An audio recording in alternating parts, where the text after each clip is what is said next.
Welcome into Sports Memo's Betting Podcast, NFL Opening Line Report each and every Monday throughout the NFL season with our guest. Welcome in. Happy Monday morning to you. Hey, happy Monday, Drew. How you doing today, buddy? I'm doing good. Maybe not as good as you, though. Sweep yesterday, 80% last 3 days, 71% December NFL, man. You're hot, Teddy. Yeah, I mean, look, full disclosure, I had the Eagles yesterday, okay? And they were not a right side. They got there. I'll take it. And it's important to, I had a couple of half-point winners in college hoops on Saturday. They did have a freaking half-point loser on a big play on the Nets on Saturday as well. But it's important to remember some of the lucky wins that you have because inevitably, you're going to take some tough beats. And yesterday, Philly, when they didn't cover for the first 60 minutes of regulation, but they got there with the clock at zeros, again, wrong side, right result. And I'd rather be lucky than good any day of the week, Drew. The goal is to be both, okay? That is absolutely the goal. But if I have to choose, all right, let's see. I can choose a lucky cover or I can choose being right about the whole game and then losing my bet. I'll take the lucky cover any day of the week, dude. I'm sure my clients will as well. I'm with you, man. I'll take the money each and every time, Teddy. Hey, we get the opening line report. And this week it is Saturday and Sunday action. We'll also take a look to next Monday night's game. But we do have a game tonight, and a lot of people do watch the show on Monday. So we got Indianapolis at New Orleans, seeing the Saints -9 in the Big Easy, 47.5 being the total. Any quick thoughts on tonight's Monday nighter, Teddy? I mean, honestly, of all the games in the card this week, this might be the one that I had the least opinion on. I don't have a feel for whether New Orleans is really going to be blowing teams out right now. And I know Indy's fought the good fight, but they are outmanned and they're coming off, what have they lost? 5 of their last 6. Their season is spoiled. I'm not convinced that the Colts are going to be capable of hanging. Total-wise, I could see, we've seen the Saints excel in low-scoring games, and certainly the last week's game against the 49ers is one that Sean Payton doesn't want to repeat. That being said, the Saints are more than capable of, chucking the football around and playing in high-scoring games as well. So, side, total, I don't have a feel, and I'm not going to force something. Easy pass for me. That's good stuff there on the Monday Nighter, Teddy. Let's start the opening line report here. We got 451, 452 Saturday. Important note here, Saturday, December 21st action in the NFL. LA Rams at the San Francisco 49ers. 49ers laying 6 or 6.5 in Santa Clara. 46 being the prevailing total here, Teddy. Now, a couple of things to note. As we do on every show, we do the opening line report. We talk about the look-ahead lines. These are from the Westgate Superbook here in Las Vegas. They're from last week. They're bettable lines on these games, so we like to see how much the 1 week's games adjusted the point spread. I'll also give you my power rating number. Now, just a heads up for next week's show, a lot of times they don't put out Week 17 look-ahead lines, so I may not have these next week. I think some book will have them. Okay. So I'll try to track them down for next week, but I can't promise that I'll have look-ahead lines for next week because Week 17 is a different animal. All that being said, we got Week 16 look-ahead lines, and the look-ahead line on this game last week was San Fran -6.5. My powering number is San Fran -7. The market's coming in the 6.5 range, and I'm not seeing any urgency here if you like the 49ers. I don't think this one gets to 7. San Fran's injury report is ugly. I mean, it's flat out ugly. But, of course, the 49ers now are officially in must-win mode. They can still win the division. They have to win out. They had their mulligan yesterday against Atlanta. But this isn't the Niners game. The Niners game, I mean, they have to win this one. But next week against Seattle is the one that is likely to determine the division champ. The Rams had a pretty ugly game in Dallas. And that's putting it mildly. And certainly I wouldn't be surprised at all if the betting markets, and there was a ton of LA support yesterday, if the betting markets are crashing on the Rams again. They haven't gotten LA right all year. They really haven't. They've been bet on the Rams in the games where they lose, and they've been betting against the Rams in the games that they win. So 49ers injury report's ugly. Rams aren't going to get money this week. They've taken a little bit of wise guy money. 6.5 feels like it's going to sit around this number for a little while right now. And again, I'm not getting this is going up to 7. I'm not getting that sense at all, especially with that ugly looking injury report for the 49ers. Teddy, we got Buffalo and New England up next, 453, 454 here, the middle game on Saturday. 38.5 being the total, seeing 6 or 6 in the hook, depending where you're shopping. That's the Pats laying at home. Look ahead line here was New England -6.5. My powering number is New England -6.5, and I think that's where this number is going to sit all week. For the Patriots win and cover yesterday, if you watch the game, you know exactly what I'm talking about. They looked like Cincinnati. I mean, there wasn't. You're watching the two teams. You're like, okay. And then in the second half, Dalton made a couple of bad throws, and New England was able to pour it on. And the Patriots can tell. I mean, no team in the NFL scored more on defense this year. No team's blocked more punts than New England has, or field goals. No team scored more on special teams than the Patriots this year. They've been masking the woes on offense, but the woes on offense are, don't be fooled by the 37 that they scored yesterday. Brady still looked dicey. And if you remember the first meeting, Buffalo gave them everything they could handle. Patriots offense didn't work back then either.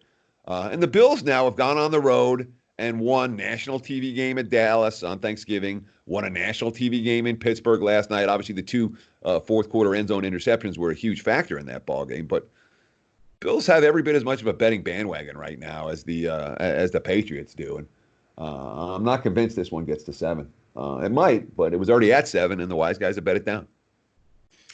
Teddy, we also got the early kick here on Saturday. Houston at Tampa Bay. We're seeing the Texans anywhere from -1.5 to -2.5. 52 the total here.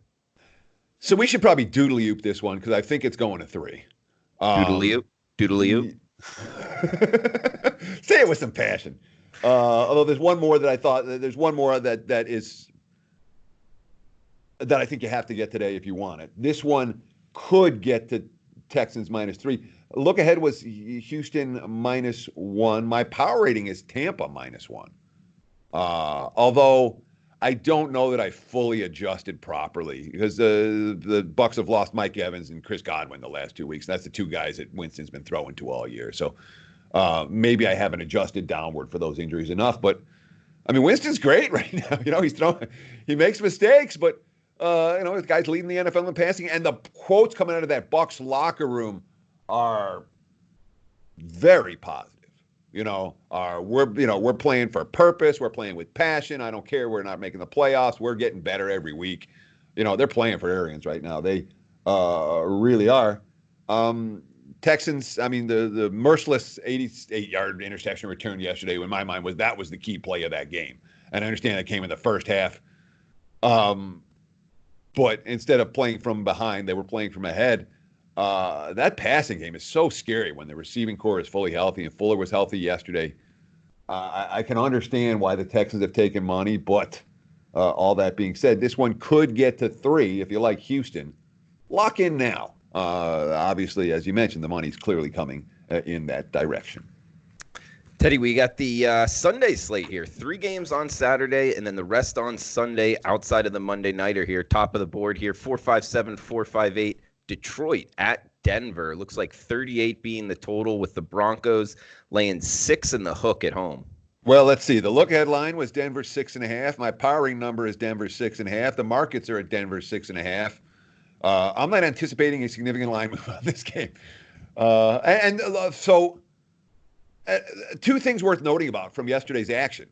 Number one is that the Broncos, they got beat down in Kansas City. I didn't downgrade Denver off of that performance. The conditions were such that it didn't help them a whole lot. And, the rookie QB looked like a rookie QB, and Mahomes is just a monster. Chiefs are scary. So I didn't downgrade Denver off of that. It wasn't like, okay, they had some momentum and now they lost it and the Broncos are done. It's like, no, they just had a bad game in tough conditions. But Detroit is an interesting story here because the Lions were beat down again yesterday, and they came back and fought. And that's the first time I've seen a fight out of Detroit in recent weeks. And all the quotes talking about how they're not fighting for Patricia. They fought yesterday and made things interesting and had a chance. And, there was a late 70-yard interception return touchdown that made all the difference. Mm-hmm. But Detroit showed character, and that means something in a game, where how many wins do the Broncos have? 5. Where a 5-win team's laying a touchdown. in December. Denver, not necessarily an easy team to lay with against an opponent who's still showing up if the Lions show up again this week, because, of course, it's a very different story playing at Ford Field versus playing in the mile-high altitude of Denver. Teddy, 459, 460 up next. Oakland at the LA Chargers. We got 47 the total. Chargers minus 5.5. Teddy, Oakland is the Raiders are done in Oakland. I guess we can call them our Las Vegas Raiders now going forward.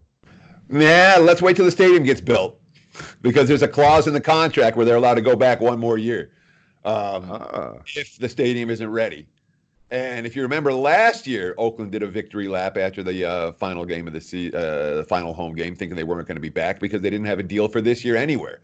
And there was a question whether they were going to play in San Francisco or where they were going to play. There was talk they might play at the Thomas and Mack, or not the Sam Boyd Stadium. Really? Okay. It's not ready. Could not host an NFL team. But there was talk. Someone's like, "Oh, I put them at Sam Boyd for a year." But in theory, that's supposed to be the Raiders' last home game ever. They obviously. Teddy, the stadium looks like it could be ready, in a week or two. Yeah, driving down the street, it looks almost done, man. The outside does. Yeah. And look, the construction projects in Vegas get completed on time. All right, because you never have the weather delays, and they can work 24 hours when they need to do it. And these, literally, like I've never anywhere that I've ever lived have seen construction get done faster than it gets done in Vegas. And we do expect the stadium to be ready for the preseason next year. I was just saying that if for whatever reason it wasn't ready, I was reading some stuff last night saying, oh, well, they could be back if the stadium's not ready. I think that might have been written by Oakland faithful. I gotcha. Okay. As opposed to realistically. Realistically, we expect the stadium to be ready, to the tune of, that'd be minus 10,000. But if it's not, they could play more games in Oakland. That said, emotional day yesterday, and the Raiders found it. Boy, if you've watched the last 2 minutes of that game and you had a Raiders money line ticket in your pocket, you couldn't be more frustrated. It was that was rough. Loss. And then, well, I don't want to talk about Jacksonville yet, but the point is that even a dead team can find life in a game where the other team leaves them a chance to find life. And the Jags were dead going into yesterday's, and Oakland gave them life. The Chargers turned the ball over 7 times yesterday. That's a lot of turnovers. And Minnesota's defense does that. Oakland's defense doesn't. Look ahead line here, LA minus 6.5. My powering number is LA minus 4. The market's, sitting at 5.5 right now, down from 6.5. I cannot anticipate we're going to see a groundswell of Chargers support this week. All right. Chargers are a team that had higher expectations and have, it hasn't gone well. So if I had to guess, I would say we could well see some more. We've already seen some Oakland money. We may well see some more. And again, the Raiders certainly haven't played good football down the stretch, but they're not bottom feeders. They haven't played like bottom feeders. And in my mind, this line can only go down. So if you like Oakland, I get on them sooner rather than later. And Teddy, speaking of the Jaguars, they are up next, 461, 462 here at the Atlanta Falcons. Looks like the Falcons minus 7 at home, 45.5 being the total here, Teddy. Yeah, and let's talk. Conceptually, I have to talk about the Jags and the concept of dead teams. Because the Jags have been lifeless for 5 weeks, and they were lifeless early yesterday. And then what happened? The Raiders let them hang around. And within a game, a lifeless team, hey, we got a chance to win it. All right, let's go, guys. And that's what they did. 2 fourth-quarter touchdowns. And Minshew was – not that Minshew was great. It certainly wasn't good for most of the game. But game on the line in the fourth quarter, players made play against the Tigers defense. And that's, for a dead team, they showed signs of life. And they got the win. That's really a positive sign. Look headline here was Atlanta minus 6.5. My powering number is Atlanta minus 7. If you think I'm laying a touchdown with the Falcons, you're nuts. I'm not going to lay a touchdown with the Falcons. There's still a couple of 7.5s out there. I don't know that they're going to be there for much longer, but there's already juice attached to that to those spreads. Falcons, they're capable. I don't know. Laying a touchdown with Atlanta, and again, it's been it's as soon as Dan Quinn's job is in jeopardy, the Falcons step up and play better. They have played better, but as a team to trust to lay a touchdown, no, not for this better anyway. Teddy, next game up, we got New Orleans at Tennessee. Limited marketplace here with the Saints playing in Monday Night Football. But the lines we are seeing are one in the hook. That's the Saints laying in Nashville. 51 the total. Yeah, look ahead line here was 1.5. And if the Saints, they've already clinched the division. They're playing for home field. I'm not convinced this is going to be a Saints spot by any stretch of the imagination. If they win tonight, even if they look good tonight, Tennessee coming off a loss, they can get a mulligan for yesterday's loss if they win here and then win Week 17 at Houston, which they're capable of doing. Yesterday's game was obviously was a frustrating game for Tennessee. I didn't downgrade the Titans at all in my power rating. Tannehill finally threw a pick in the red zone. And they had, a couple of weird plays, a couple of fluky plays, but it wasn't anything that was like, all right, you have to sell Tennessee now. Like I said, my power rating here is Tennessee -1. And we'll see what New Orleans looks like tonight. But in terms of need to win, I wouldn't be surprised if the Titans are priced as a need to win team and the Saints not priced in that same category. Although if the Saints kill them tonight, the line could come 3 and no one would be surprised. Teddy, next game up, 465-466. New York Giants at the Washington Redskins. We're seeing the Redskins mostly -2 in the hook here at home, 42.5 being the total. Yeah, look ahead line, Washington -3. My powering number, Washington -3. The reports this morning are that Daniel Jones might get the start in Week 17 for the Giants, Week 16, I should say, instead of Eli. Eli obviously had a big day yesterday, and the roaring crowd support as he left the field, which is the exception rather than the rule in Giants games. Right. And expecting the Giants to have that kind of energy and emotion 2 weeks in a row is not something I'm willing to do, whether Daniel Jones plays in that game or not. And again, the Redskins did something yesterday. Again, I got this part of the handicap completely wrong.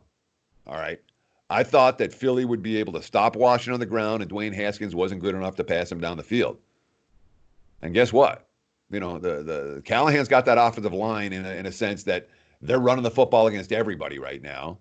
And it's a situation for the Redskins where Haskins threw the ball really well yesterday.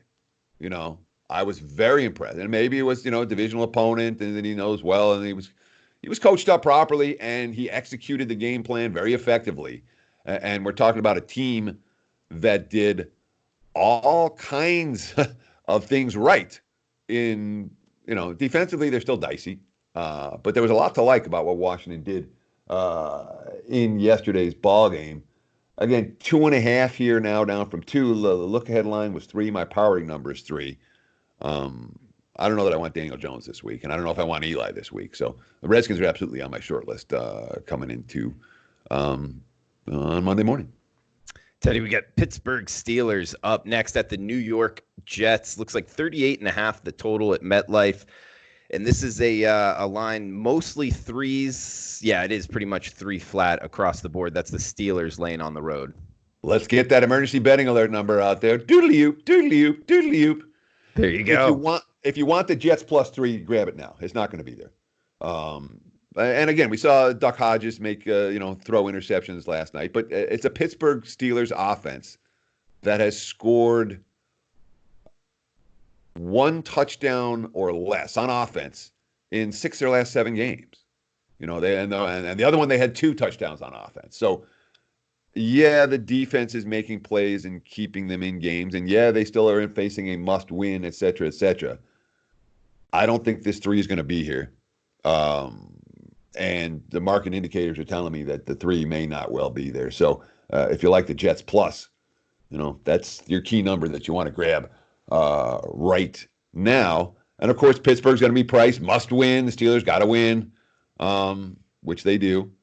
And the Jets obviously didn't play their best football after winning 4 out of 6 or 4 out of 5. They got stomped around. But in that game against the Ravens. But also, we talk about one team played Sunday night, the other team played Thursday.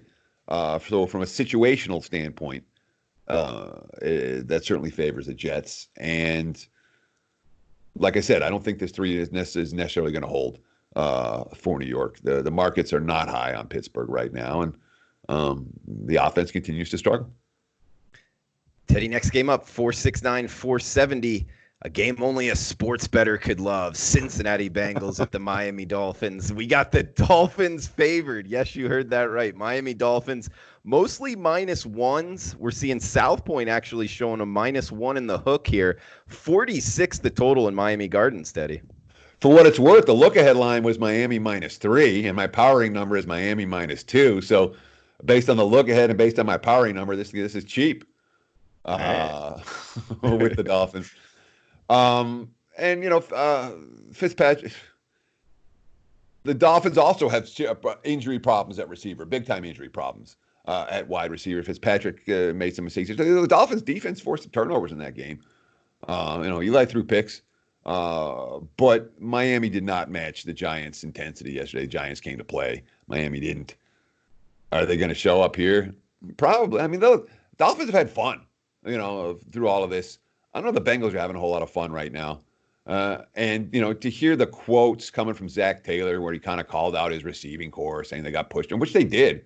Everything he said was true about, they got out physical by the Patriots yesterday and that his team wasn't tough enough. But does that change here?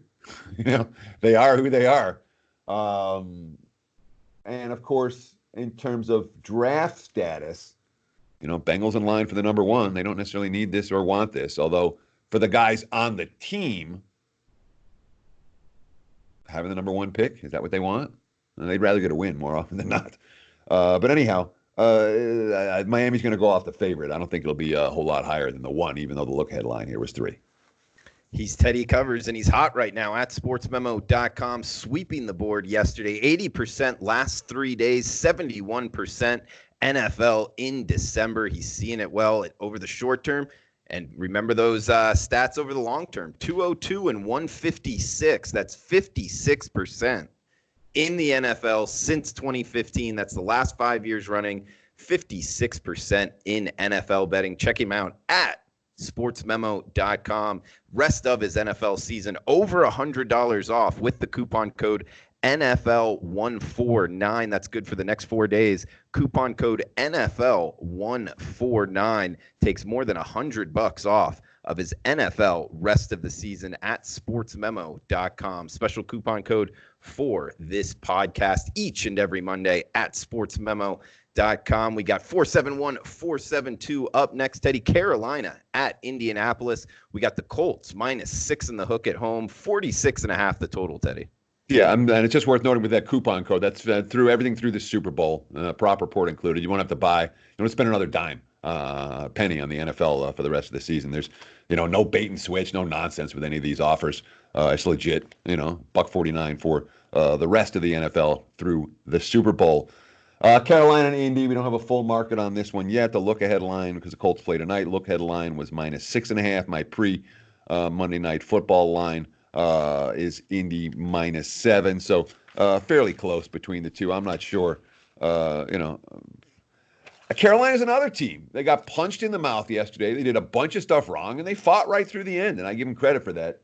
Doing it on the highway this week may not be as easy. But the effort was there for a Panthers team, despite all the losing yesterday, and obviously a team that has had a lot of problems with turnovers.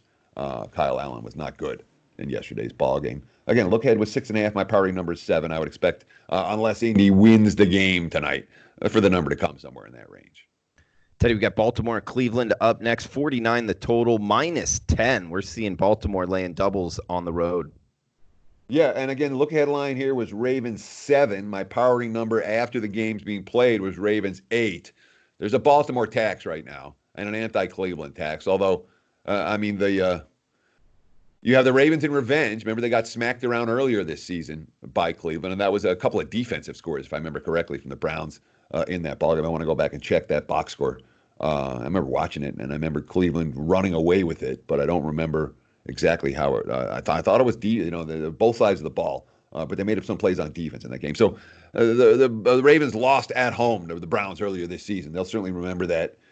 Cleveland's no-show yesterday, and no-show is not the right word, because they just made the same mistakes they've been making all year. Mayfield struggling in the red zone.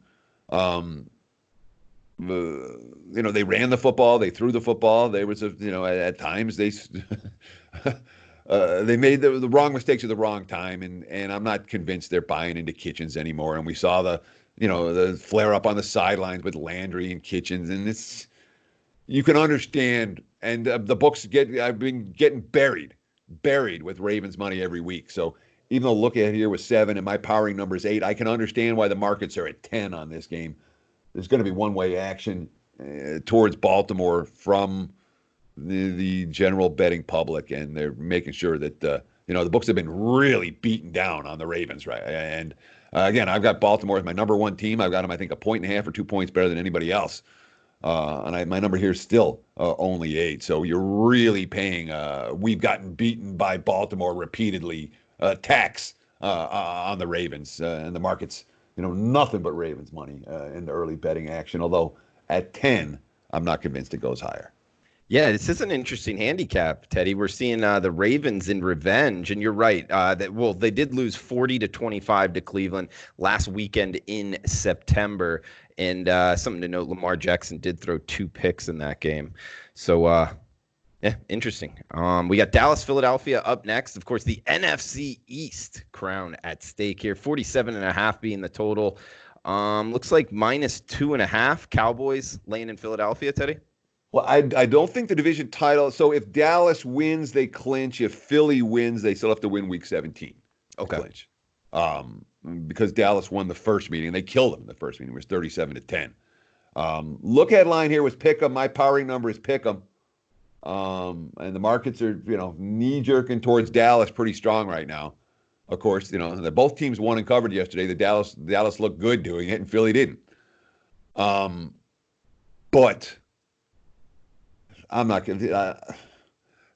My powering number here is not great because the Eagles, their issues with the passing game are so enormous. They cannot stop the pass at all right now.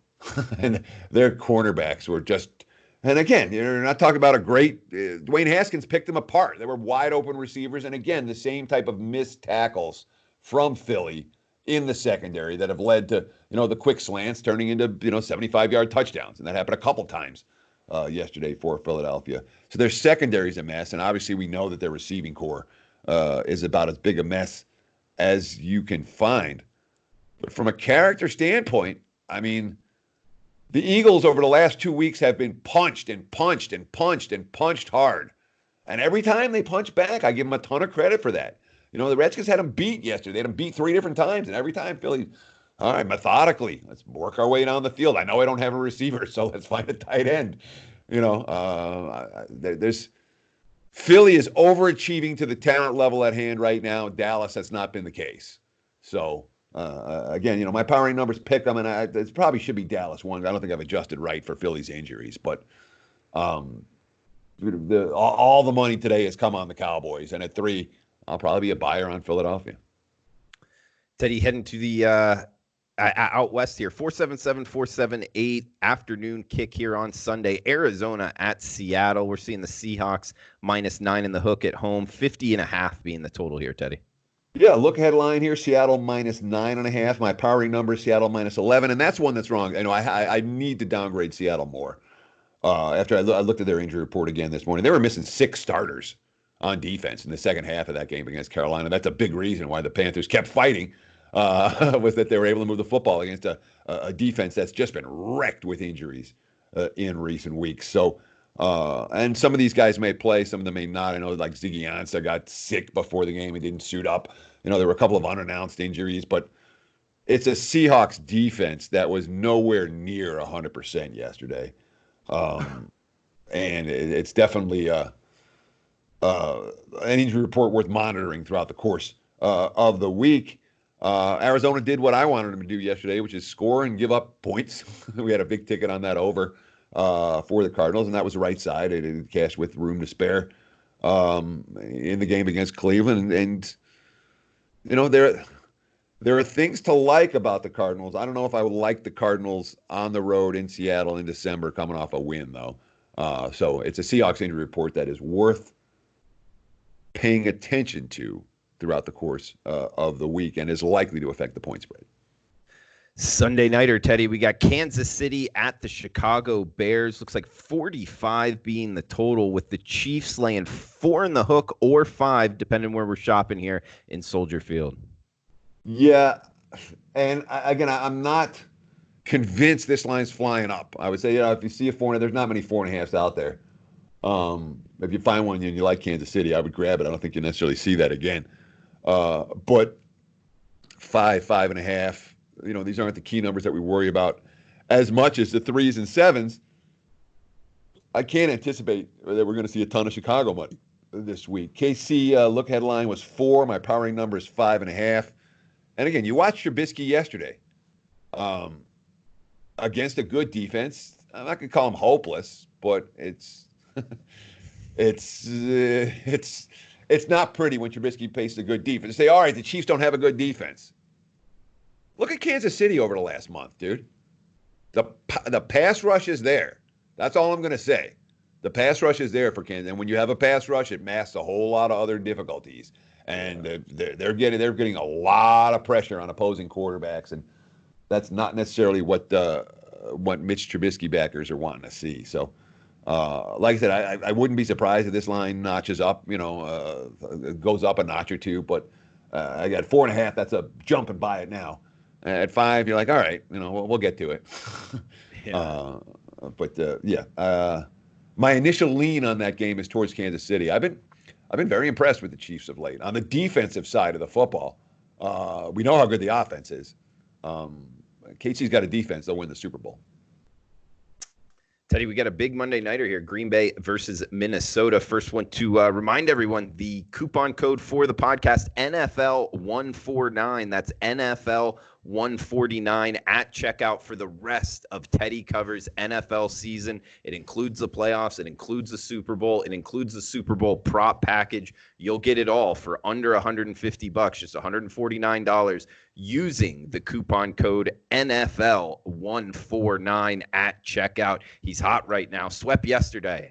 80% last 3 days. 71% in December NFL. And, of course, 56% over the last 5 years in the NFL betting markets. Check them out. sportsmemo.com. Rest of the NFL season all the way through the Super Bowl. Coupon code NFL149 at checkout. Teddy, the early look towards the Monday nighter for next week, Green Bay, Minnesota. We're seeing the Vikings 4 or 4.5 at home, 46.5 being the total here, Teddy.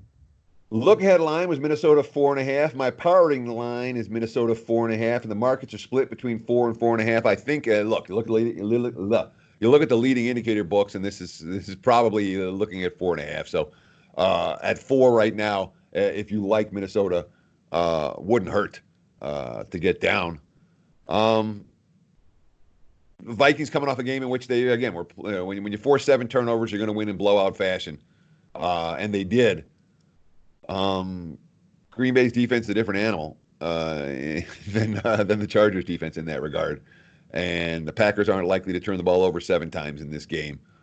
Good game on Monday night, and I wouldn't be surprised if we see a little bit of under money for this one at 46.5. And I wouldn't be surprised, again, 4.5. It feels like where this number is going to sit all week. It really does. So under, there may be some urgency to bet the under. Sidewise, this is what it is. This game's not going to have a big line move. All right, Teddy Covers. Check him out on Twitter at Teddy_Covers. I'm on Twitter at Drew Martin Bets. Guys, each and every Monday throughout football season, this is the NFL opening line report. You can check it out at sportsmemo.com, wherever you're downloading your podcast, and also on the Wager Talk YouTube channel. If you want to watch the video, you can put a face with the voice. Teddy, anything else you want to throw out there before we shut this down? Hey, man, thanks for watching. Thanks for listening. We really appreciate you guys taking time out of your busy day to hang out with Drew and I. It's a fun show to do, and hopefully you get something out of it. So really appreciate it. Thank you. Happy holidays. All that kind of crap, Happy holidays. Absolutely, Teddy. Yeah. We're almost there, man. 2 weeks away. So next week is Christmas. Oh, yeah. Under 10 days. Whoops. Where's the time gone, Teddy? But, it's week 16. Yeah, really. Well, guys, thanks for tuning in. Coupon code NFL149 at checkout for the rest of Teddy Covers NFL season. We will be back talking college basketball. We got the NFL every game on the board. Also, look ahead towards college football on the shelf for the podcast this week. And, of course, next week we'll have Teddy Covers on NFL opening line report. Best of luck with your bets, guys.